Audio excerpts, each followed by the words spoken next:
So, hello everyone again. This is lecture 2 part 1 of communication systems.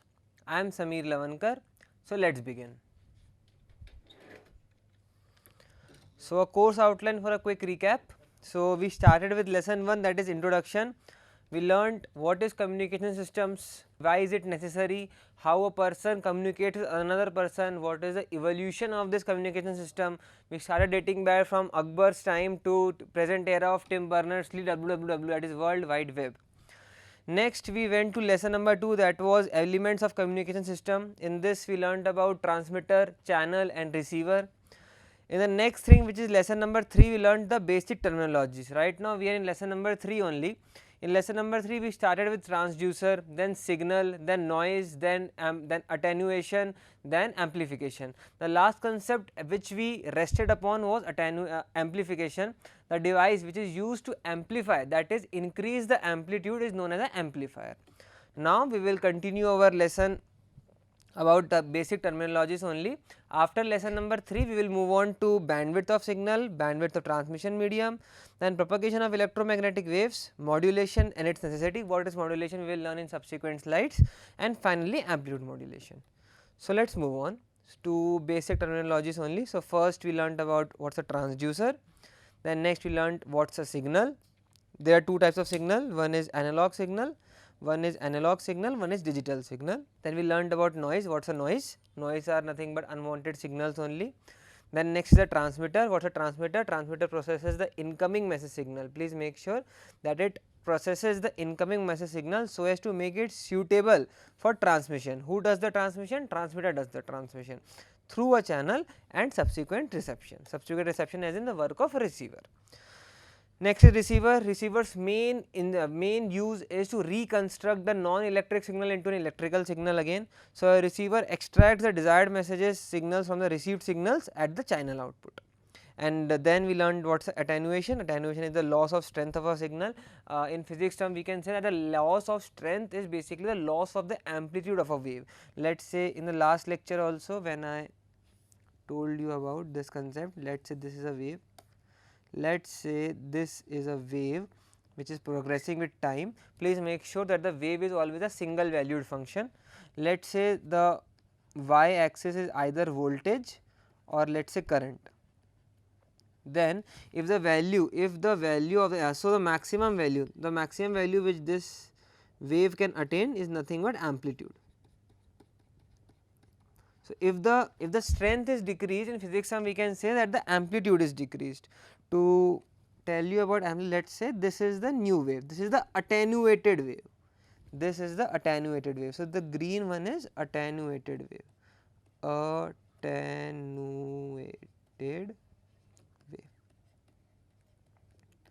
and the red one is the original wave. This red one is the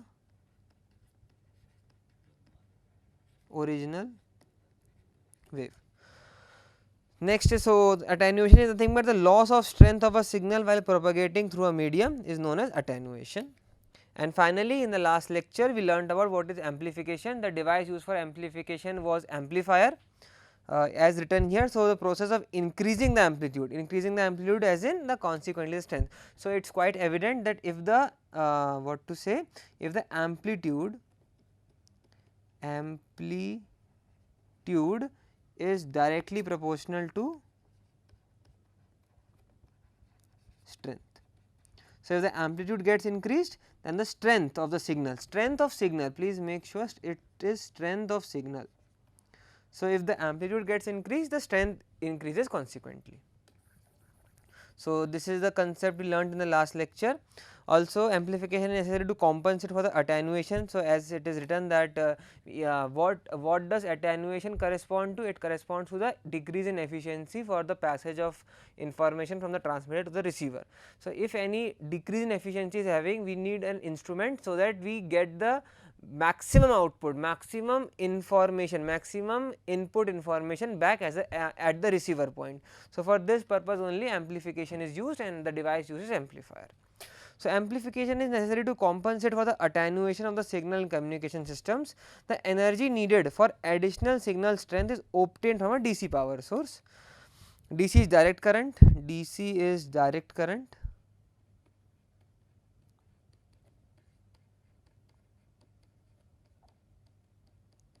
DC direct current source. Amplification is done at a place between the source and the destination, wherever signal strength becomes weaker than the required strength. So, now let us move on to today's lectures thing. So, now the next terminology to learn is to understand is range. So, what is a range? It is the largest distance between a source and the destination up to which the signal is received with sufficient strength. Let us say with sufficient. So, for example, let us say I am speaking. So, if I am speaking and we are broadcasting it to you all people. So, this broadcasting is been done, let us say wireless. So, in our case this range is basically thousands or 2000s of kilometers. So, this is the basic concept of range. Let us say we are using a cup and a wire, let us say for basic terms. Let us do not go into much complexity for right now, let us go into simple terms only. Let us say this is a cup, this is a wire and this is another cup. Let us say one person's mouth is here, let us say another person's ears are here. So, whenever this person speaks, due to this channel, let us say this is the transmitter, this is the channel, this is the receiver, then using this channel the information has been passed up to receiver. So, the maximum range here is only this much. So, this can be called as the range of this complete device. So, it is the largest distance. So, if the channel, what is the channel here? Channel is a wire here. If the channel's wire is let us say 10 meters, then the range is 10 meters. If the range is 5 meters, as long as sufficient strength is there. So, this is also very important thing. For example, let me take a 1 kilometer wire, and if I do the same concept, same principle which I used with a cup and a wire, then because of the noises, being entered here and also the length, the amount of information or the amount of volume with which the information should be passed from the transmitter to the receiver is very less. Hence, the strength is also very less. Hence, the range is not the complete concept when we are talking about 1 kilometer wire. That means, the range depends on the material properties also, the range depends on upon the transmitter properties, receiver property. It has many important characteristics, let us not go into that. So, for now the basic concept is being told to you that what is a range. So, range is the largest distance between a source and a destination up to which the signal is received with sufficient strength. Sufficient strength is an important thing, because anything is not. So, for that 1 kilometer wire, the 1 kilometer wire is not the range. Let us move on. Next is bandwidth. Bandwidth is very important concept, please make sure to understand it completely. Very easy concept, but very important concept. So, what is a bandwidth? Bandwidth refers to the frequency range. Frequency range as in, let us say this is 100 hertz, this is 200 hertz. And if I say the bandwidth, what is the bandwidth between 200 and 100? So, it is just the difference between these two values. So, the bandwidth here is 100 hertz. This is one of the example of bandwidth. So, now bandwidth refers to the frequency range. So, as this is frequency and this is a range, hence it is a frequency range. It is a frequency range. So, bandwidth refers to the frequency range over which an equipment operates or the portion of the spectrum occupied by the signal. Again, bandwidth refers to the frequency range over which an equipment operates. Equipment can be anything, it can be a telephone, it can be a television, it can be radio, it can be satellite, anything. Over which an equipment operates or the portion of the spectrum. Portion of the spectrum we will understand in subsequent slides, what does it mean by here. Portion of the spectrum occupied by the signal. For now, you understood that bandwidth is nothing but a frequency range. Let us move on. So, one of the important concept, that is modulation. So, now please understand what this modulation is. So, the original low frequency message or information signal cannot be transmitted to long distances. So, when we will understand the basic, when we will understand modulation very completely, when that concept will come, that is last second chapter, you will get to know why this low frequency messages cannot be transmitted to long distances. For now, just understand this concept, that when the frequency is less, then those waves or those information is known as low frequency messages, that cannot be transmitted long distance, as in only for small shorter distances, shorter durations, shorter distances it can be transferred, but for long distances it can't be transferred. What is that long distance, what is the value of that long distance, we may get to know in subsequent slides. For now just understand this concept that the original low frequency message or signal cannot be transmitted to long distances.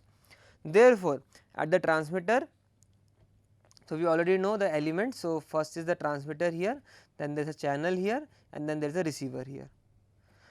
So, therefore, the transmitter information contained in the low frequency message signal, anything which is input into this transmitter is a signal. The transmitter only operates as long as the transmitter gets an electric signal. Let us assume that transmitter gets an electric signal, but it is of low frequency now. So, therefore, the transmitter information contained in the low frequency message signal, low frequency as in the frequency of the waves are low, and message signal you know. So, signal is something already told in the last class, message is a passage of information which you want to convey, is superimposed on a high frequency wave which acts as a carrier of the information, which acts as a carrier of the information. So, this process is known as a modulation. Let me explain to you in some easy real life terms. Let us say you need to go to a ride, you are a 5-year or 10-year-old child and you need to go for a ride. Sometimes when you try to, when there are very heavy rides, there is a precautionary warning that ages 12 and above are only allowed in that slide, but sometimes things are also written that with parents guidance a child is allowed. So, who is a parent here? Parent is nothing but a high frequency wave, and who is a child here? Child is a low frequency child. Sometimes movies are also rated as UA. What does UA mean? UA means with proper parental guidance a child can watch the movie. So, that parental guidance, if we relate it with that analogy, then we can conceptualize this as modulation is nothing but it is defined as something as a father is helping his small child to pass on from a point A to point B. What is the point A, point B? Point A is nothing but the source of information, point B is nothing but the end or the receiver of the information. So, what is modulation? Modulation is nothing but a process or a process in which the information is being passed. Whose information? Low frequency message signals information is being passed. How is it passed? It is superimposed with a high frequency wave. It is superimposed with high frequency wave, and then a superimposed high frequency wave to can pass very clearly. How it is passed, what is this concept, we will get to know when we will deal with modulation. But now for now the concept is it is a process in which a high frequency wave gets superimposed with a low frequency message signal and the passage of information happens. So a complete frequency range. So, the frequency range of low and high both gets a passage from a transmitter to the receiver. This is the only concept of modulation, nothing more complex in it. So, now there are several types of modulation abbreviated as AM, FM and PM. So, AM is nothing but amplitude modulation, which we will discuss in the subsequent slide. This is the last concept of communication systems, this we will deal later. For now there are 3 types of modulations, one is AM, one is FM, one is PM. Let us move on. So, demodulation, as the name suggests, anything which is opposite to modulation will be demodulation. So, now if you have a superimpose of the father and the children, then the father has to remove his child and keep him aside, so that both should work as at their own paces. Similarly, with the same analogy, the high frequency wave should be cut short or should be separated from the low frequency message signal, so that both information or both interpretation should be understood by the user. Receiver here and user and information can be conceptualized or can be used in their own ways. So, what is demodulation? Demodulation is the process of retrieval. Retrieval is taking back something from a source. So, the process of retrieval of information from the carrier wave. What is a carrier wave? The high frequency message signal at the receiver. Where does it happen? It happens only at the receiver, is termed as demodulation. Let me iterate it again. So, the process of retrieval of information from the carrier wave at the receiver is termed as demodulation. This is the reverse process of modulation, as the name suggests also, as the DE letter is being used here. Modulation's opposite is demodulation. So, modulation is superimposition, demodulation is retrieval, opposite of modulation. So, modulation is also done, demodulation is also done. Let us move on to next thing, which is repeater. What is a repeater? So, a repeater is just a device. It is a combination of receiver and a transmitter. So, if the same device contains a transmitter plus receiver, then that thing is called as a repeater. So, a repeater is a combination of a receiver and a transmitter. A repeater picks up the signal from the transmitter, amplifies and retransmits it to the receiver, sometimes with a change in carrier frequency. So, what is happening is, let us say this is the repeater, let me make it clear like this. Let us say what happens is, a repeater picks up a signal from a transmitter. So, from a transmitter it picks up the signal, let us say the signal is going inside the repeater. What it does is, it first amplifies. What is amplification? Amplification is increase in the strength. How does the strength increases? It increases the amplitude. Who increases the amplitude? The amplifier increases the amplitude. So, amplification is done, and then retransmission is being done to the receiver, sometimes with a change in the carrier frequency. Change in carrier frequency, let us say suppose the frequency of carrier frequency is highest value, high frequency, let us say it is of 1 kilohertz. So, then change in carrier frequency, as in that 1 kilohertz is being changed to 2 kilohertz, or let us say 1.5 kilohertz. So, this is the only concept which is of repeater. Where are repeaters used now? So, what is the main requirement? Why do we need two devices combined into one? So, repeaters are used to extend the range of communication system as shown in the figure. If the figure is right here, so yes, so this is the figure here for a repeater. I wrote the complete string here only for the basic, so as to ease you to see the figure. So, repeaters are used to extend the range of communication system as shown in the figure. A communication satellite is essentially a repeater station in space. So, what happens is, if a single device which is kept high above can be used as a transmitter also and can be used as a receiver also to pick up space or to do more work, it is quite evident that a single device, if done more tasks, then the efficiency increases, the space data becomes less, becomes constricted, and hence it is useful for day to day work. That is why a repeater is being used. We do not need to go into much detail for now, just understand this concept that repeater is nothing but a combination of a receiver and a transmitter. So, now let us move to a new concept, bandwidth of signals. In this lecture I will just let you define what is the bandwidth of signal, and in the next subsequent lectures I will make you more detailed version of what are the bandwidth of signal, why it is required, what are the different types of bandwidth, where it is appropriated, why only this is being assigned to radio waves, or why only this is assigned to television waves, and so on.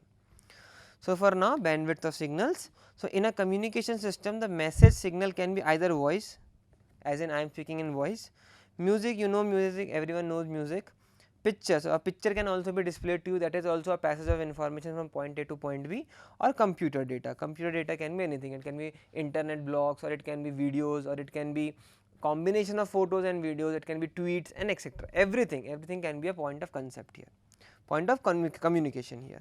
So, a message in a communication system, the message signal can be voice, music, picture, or computer data. Each of these signals has different range of frequencies. The type of communication systems, so each of these signals has different range of frequencies. Why different range of frequencies are being held here, I will get to know.